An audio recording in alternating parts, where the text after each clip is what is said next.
अस्सलाम वालेकुम। 9th class, open your physics book, page number 96, topic number 4.12, application of stability in real life. हमने last topic में stability पढ़ी थी। आज हमने उसकी एप्लीकेशन बेटे स्टार्ट करनी है इन रियल लाइफ। हमारी जो एक्चुअल लाइफ है उसमें स्टेबिलिटी की एप्लीकेशंस क्या हैं, ये आज हम स्टडी करेंगे। The concept of stability is widely applied to engineering technology, specially in manufacturing, racing car and bicycling, balancing toys. As the racing cars are driven at a very high speed and also there are sharp turns in the track, therefore the chances of car to topple over increase. To enhance the stability of racing car, their center of mass are kept as low as possible. Their base areas are also increased by keeping the wheel outside of the main bodies. Balancing towers are also very interesting for both children and elders. Look at some balancing toys as shown in the figure.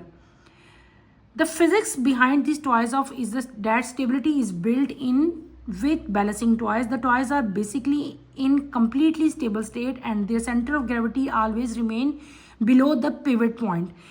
If the toys are disturbed in any direction, the center of gravity is raised and it become unstable for a moment. It come back to its original position by lowering its center of gravity. The kids learn from these toys about stable system and how they return to their state of initial position after being disturbed. Educational games on the basis of balancing toys also have been developed for the kid as shown in figure 4.27.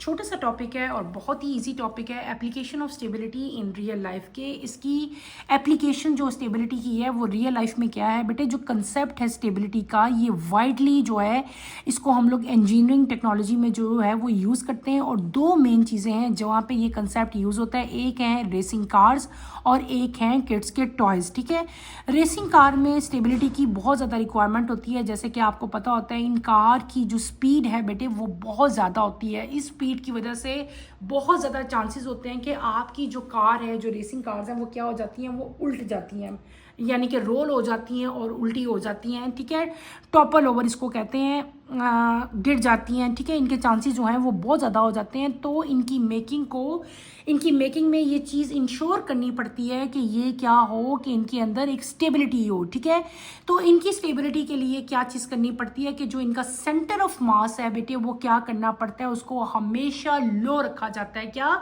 उसके centre of mass हम पढ़ के आए थे ना, centre of mass को क्या करते हैं, आपका क्वेश्चन भी आ सकता है कि जो रेसिंग कार्स हैं उनकी स्टेबिलिटी को किस तरह इंश्योर किया जाता है।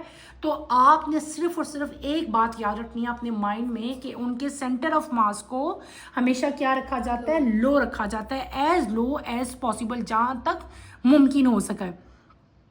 और जो उनका बेस एरिया उसको भी इंक्रीज किया जाता है ताकि जो व्हील है वो बॉडी के आउटसाइड रहे। ठीक है, तो इसी तरह ये तो हमने एग्जांपल पढ़ ली बैलेंस उसकी रेसिंग कार्स की। इसी तरह जो किड्स के टॉयज़ हैं बेटे, जो बैलेंसिंग टॉयज़ हैं वो भी इसकी एग्जांपल है। जो बच्चों की टॉयज़ हैं उनमें क्या किया जाता है, उसमें भी स्टेबिलिटी को जो है वो मेक श्योर किया जाता है कि उनकी स्टेबिलिटी जो है वो हमेशा उसके अंदर बैलेंसिंग मतलब एक फिनोमेना जो है वो दे।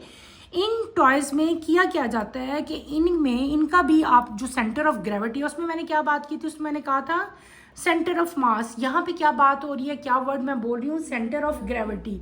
जो उनका सेंटर ऑफ ग्रेविटी है वो हमेशा उनके पिवट पॉइंट से नीचे होना चाहिए। पिवट पॉइंट क्या होता है, हमने सीसा की जब डेफिनेट मैंने आपको एग्जांपल बताई थी, वो पॉइंट जिससे सीसा जो है वो नीचे से अटैच था उसको हमने क्या कहा था, पिवट कहा था।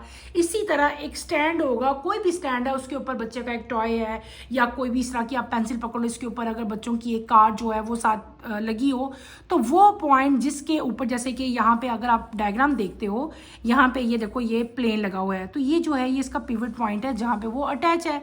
तो जो पिवट पॉइंट है वो हमेशा सेंटर ऑफ ग्रेविटी से नीचे होना चाहिए। अगर वो उससे नीचे होगा तो जो टॉय है वो हमेशा क्या रहेगा, वो स्टेबल रहेगा, बैलेंस रहेगा। ठीक है, अगर इस तरह के टॉय को अगर आप डिस्टर्ब करते हो, मतलब थोड़ा सा मतलब अगर उसको हम टच करें तो उसके अंदर एबिलिटी होती है कि वो वापस अपनी ओरिजिनल पोजीशन पे जो है वो वापस आ जाए। तो इस टॉपिक में बेटे इतना सा था। इस टॉपिक में कोई ऐसी मेन चीज़ नहीं थी जो कि मैं आपको बताऊं। यहाँ पे कुछ टॉयज़ की यहाँ पे देखो डायग्राम्स दी हुई हैं, ये सारा आपको बताया हुआ है कि दीज आर, ये सारे एजुकेशनल जो गेम्स हैं ये इसी मतलब जो है स्टेबिलिटी के ऊपर जो है ये इनकी मेकिंग हुई होती है। ये सारे के सारे बैलेंसिंग टॉयज़ हैं, ठीक है, और ये किड्स के लिए जो है डेवलप किए जाते हैं ताकि उनको जो है स्टेबिलिटी का जो है कंसेप्ट जो है वो क्लियर हो सके। नेक्स्ट आपका आता है rotational motion versus translational motion. हमने दो मोशंस पढ़ी थी, एक हमने पढ़ी थी ट्रांसलेशनल मोशन हम पढ़ आए हैं, रोटेशनल मोशन भी हमने जो है उसी में पढ़ी थी। ऐसे ही है ना, याद आ रहा है कुछ कि दोनों मोशंस मैंने आप लोगों को पढ़ाई थी, एक थी ट्रांसलेशनल और एक कौन सी थी, रोटेशनल, याद है? Rotatory and translatory. हाँ जी। Counterparts of the velocity, acceleration, force and momentum in translational motion are angular velocity, angular acceleration, moment of force and angular momentum respectively in rotational motion. It suggests that the torque plays the same role in rotational motion that is played by the force in the transitional motion. Therefore, we are justified to predict that analogs to Newton's first law of motion, a rotating object will continue to do so with constant angular velocity unless acted upon by resultant moment torque. However, if the resultant torque is applied to a rotating object, it will accelerate depending upon the direction of the torque relative to the axis of rotation. The fundamental principle enhances our understanding how objects move and interact with their environment, whether in linear or rotational motional scenarios. छोटा सा topic है, इसमें कोई ऐसी चीज़ नहीं है जो कि आपको एक्सप्लेन की जाए या समझाई जाए। हमने जो आपके याद होगा, आपको लास्ट चैप्टर्स में मैंने आपको रोटेशनल मोशंस और ट्रांसलेटरी मोशन जो है वो बहुत अच्छी तरह से एक्सप्लेन की थी, और मैंने आपको कहा था ट्रांसलेशन मोशन की जब हम बात करते हैं तो वहाँ पे आपकी angular velocity, angular acceleration, movement of force, angular momentum की हमने बात की थी। और जहाँ पे भी हम रोटेशनल मोशन की बात कर रहे थे वहाँ पे हमने क्या कर लिया था, हमने उसको एंगुलर वेलोसिटी वहाँ पे भी हमने देखी थी, ऐसे ही था ना, वो भी एंगुलर वेलोसिटी ही वहाँ पे प्रोड्यूस हो रही थी और रिजल्टेंट मूवमेंट भी हमारे पास आ रही थी। यानी कि दोनों मोशन जो हैं वो क्या चीज़ प्रोड्यूस कर रही थी, angular velocity, angular acceleration, movement of force and angular momentum दोनों ही में प्रोड्यूस हो रही थी। और इन दोनों के ऊपर हम लोग Newton first law of motion जो है वो अप्लाई कर सकते हैं, ठीक है। और कोई भी जो बॉडी है जो कि जिसके अंदर मतलब टॉर्क प्रोड्यूस होता है या जो कि रोटेट करता है ऑब्जेक्ट, बेटे उसकी एक्सेलरेशन जो है वो टॉर्क की डायरेक्शन के रिलेटिव जो है वो डिपेंड कर रही होती है। क्या मैंने क्या कहा, मैंने आपको कहा किसी भी बॉडी का जो रिजल्टेंट टॉर्क है बेटे, अगर रोटेटिंग ऑब्जेक्ट की बात मैं कर रही हूँ तो उसकी जो एक्सेलरेशन है वो किस चीज़ पर डिपेंड करेगी, तो उसकी एक्सेलरेशन जो है वो उसके टॉर्क के डायरेक्शन के ऊपर डिपेंड करती है, ठीक है। इसमें और इस टॉपिक में कोई ऐसी चीज़ नहीं है जो कि आपको क्लियर की जाए, इजी सा टॉपिक था। नेक्स्ट जो टॉपिक हमने स्टार्ट करना है वो है आपका motion of circle. What is motion of circle, के कोई भी चीज़ जो सर्कुलर पाथ में मूव कर रही है उसकी मोशन कैसी होती है, ये हम पढ़ेंगे। When a body is moving along a circular path, it velocity at any point is directed along the tangent drawn at that point. Figure 2.8 shows the direction of the tangent at each point on the circle of different, therefore velocity of object moving with uniform speed in a circle is changing constantly. Simple बात बेटे है कि जब भी कोई भी body जो circular path में मूव करती है तो उसकी वेलोसिटी हर पॉइंट पे जो है वो किस चीज़ पे डिपेंड कर रही होती है, उसके टेंजेंट पे, ठीक है। और फिर क्या है कि इसकी जो वेलोसिटी है किसी भी ऑब्जेक्ट की जो कि यूनिफॉर्म स्पीड के साथ सर्कल में मूव करता है वो क्या होती है, वो हर टेंजेंट पे जाके क्या हो जाती है, चेंज हो जाती है, वो एक जैसी नहीं रहती। ये देखिए, अगर आप डायग्राम इधर देखो, ये क्या है, ये सर्कल है। कोई भी बॉडी देखो, सपोज अगर ये सर्कुलर पाथ है ना, इसमें से ऐसे ऐसे गोल गोल सर्कुलर पाथ में मूव कर रही है। ये डिफरेंट एंगल्स जो होते हैं ना, डिफरेंट एंगल्स जो सर्कल के होते हैं उसको हम लोग टेंजेंट्स ऑफ एंगल्स सर्कल कहते हैं। देखो, अगर आप देखो इसकी वेलोसिटी की डायरेक्शन इधर को है, इसकी डायरेक्शन इधर को है, इसकी इधर को है, इसकी इधर को, यानी कि हर एंगल पे, हर टेंजेंट पे इसकी जो जो वेलोसिटी है वो क्या हो रही है। अगर यूनिफॉर्म स्पीड के साथ कोई भी ऑब्जेक्ट मूव कर रहे हैं सर्कुलर पाथ पे तो हर जगह पे, हर पॉइंट पे उसकी वेलोसिटी क्या हो रही है, चेंज हो रही है, कॉन्स्टेंटली चेंज हो रही है। देखो चेंज हो रही है ना, ये जो v है, ये जो आपको शो किया हुआ है, क्लियर हो गया।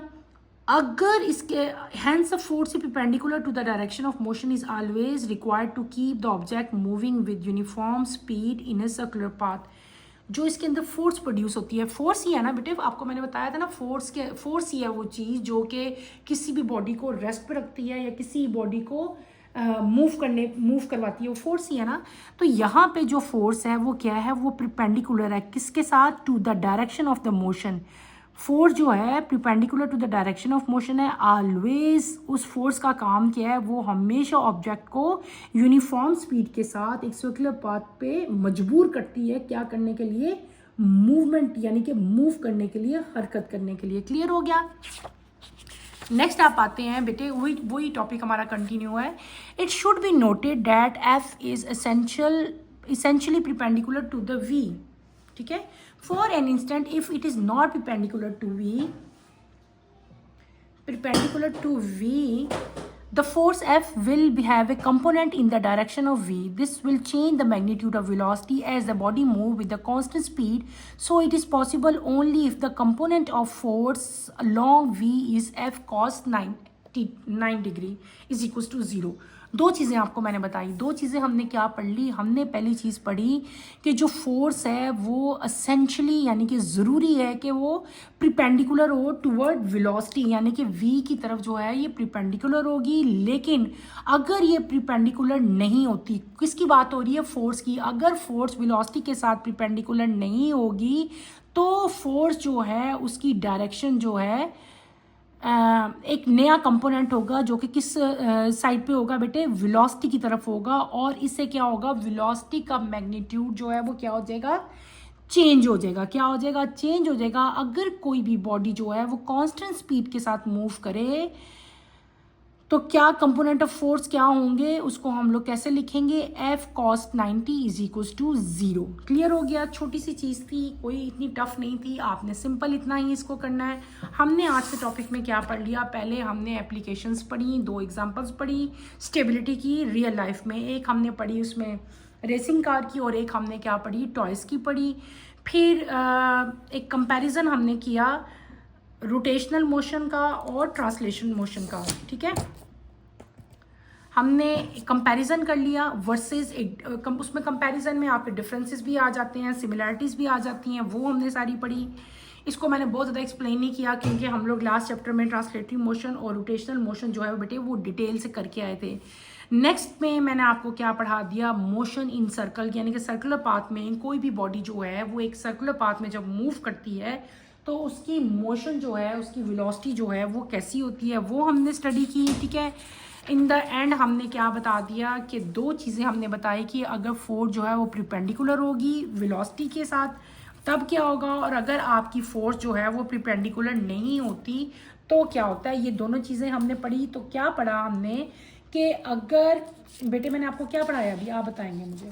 मैंने आपको बताया कि अगर आपकी फोर्स प्रिपेंडिकुलर होती है, ठीक है, तो क्या होगा, अगर नहीं होगी तो क्या होगा। तो मैंने आपको बताया था कि अगर आपकी बॉडी जो है वो कांस्टेंट स्पीड के साथ मूव करेगी तो आपका v जो है वो क्या हो जाएगा, v is equals to F cos 90 हो जाएगा। और F cos 90 जो है वो क्या हो जाएगा, वो आपके पास 0 हो जाएगा, ठीक है बेटे। ये सारा टॉपिक ये आपने अच्छी तरह से स्टडी करना है।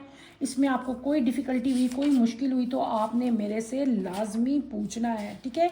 और ये जो मैंने आपको भी पॉइंट बताया है ना, ये जो आपने अभी किया है, ये आपके पेपर में अक्सर क्वेश्चन आता है, लास्ट टाइम भी रिपीट हुआ था कि इनके कंपैरिजन आप लिखें रोटेशनल मोशन और ट्रांसलेशन मोशन के। तो इन दोनों के जब आप लोग लिखोगे ना तो उसमें डिफरेंसेस भी आ जाएंगे, उसमें इनकी सिमिलैरिटीज़ भी आएंगी। ये आपने अच्छी तरह से करनी है।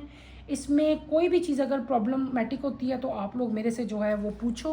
इंशाल्लाह जो अपना कमिंग लेक्चर होगा उसमें मैं नेक्स्ट टॉपिक जो है आपका सेंट्रीपिटल फोर्स जो है वो हम पढ़ेंगे। नेक्स्ट लेक्चर की नोटिफिकेशन के लिए आप चैनल को शेयर करो, लाइक करो और सब्सक्राइब करो। और आज वाले टॉपिक को अच्छी तरह से आपने प्रिपेयर करना है, ठीक है। यहाँ पे एक इंटरेस्टिंग इन्फॉर्मेशन भी दी हुई थी जो कि मैंने आपको नहीं बताई, अभी बता देती हूँ। To enhance the stability of a racing car, its center of mass is kept as low as possible. Its base area is also increased by keeping its wheel outside of the main body. ये मैंने आपको पहले बता दिया था, हम उधर पढ़ के आए थे, ठीक है। ये वही चीज़ आपको दोबारा बताई हुई है। ये आपका क्वेश्चन भी आता है कि जो स्टेबिलिटी है रेसिंग कार की उसको कैसे मेक श्योर किया जाता है। तो वो दो पॉइंट्स हैं। एक क्या है कि उसका जो सेंटर ऑफ मास है उसको एज लो एज पॉसिबल रखना है। दूसरा क्या चीज़ है कि उसका जो बेस एरिया है उसको हमने क्या कर रखना है, इंक्रीज रखना है। कैसे कि उसके जो व्हील है वो outside of the main body है, यानी कि जैसे कार की मेन बॉडी है तो उसके व्हील जो है वो कार से बाहर है उसकी मेन बॉडी से। और इसका दूसरा क्वेश्चन क्या है कि जो आपके टॉयज़ हैं उनको कैसे आप लोग बैलेंस रखोगे। तो वहाँ पे जो वर्ड यूज़ हुआ था यहाँ पे सेंटर ऑफ मास है, वहाँ पे क्या आ गया था, centre of gravity. Centre of gravity जो है वो ऑलवेज हमेशा जो है उसका पिवट पॉइंट जो है उससे बिलो होता है। ठीक है, तो बेटे आज के लिए इतना ही है। अल्लाह हाफिज़ 9th क्लास।